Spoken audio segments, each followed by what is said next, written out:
वपुषि गमनयोग्ये वासमासादयेयम् वृषगिरिकटकेषु व्यञ्जयत्सु प्रतीतैः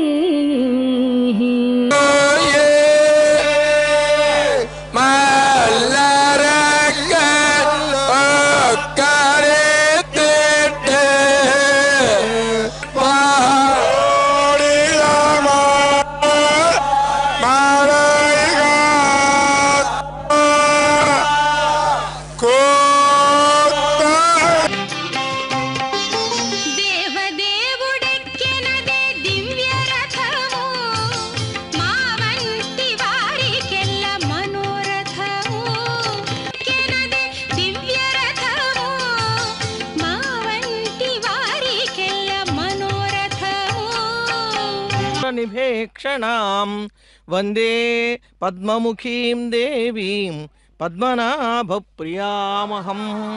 ఈ రథోత్సవంలో అమ్మవారిని దర్శించినా కూడా పరమపదం లభిస్తుంది.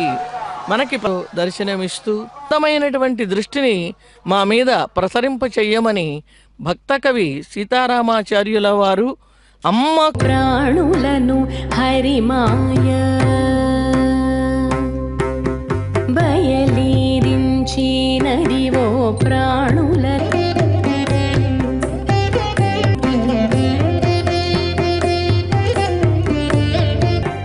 ఆసల కరగుటే గాని వయలంత ఉంటే అంతటనే నూరూరునం.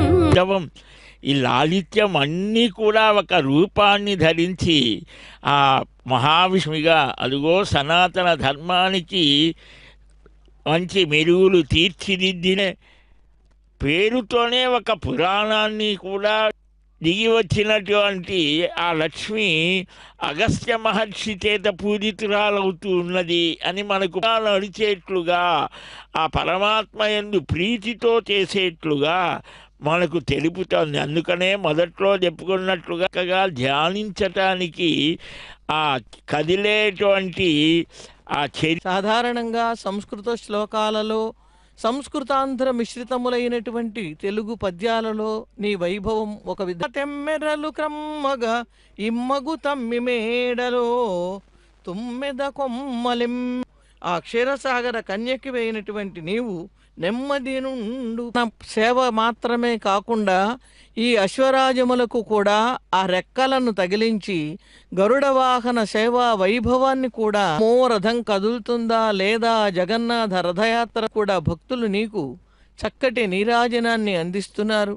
నీకు ఇష్టమైనటువంటి స్వామి యొక్క దివ్య శక్తి అద్భుతమైనటువంటి దృశ్యము, చాలా మనోహరమైనటువంటి దృశ్యము లోకానికి అందరికీ కూడా దర్శింపచే. పంచమహాభూతములు పంచవన్య కోకలు పంచల చేతులు రెండు బలుటెక్కెను.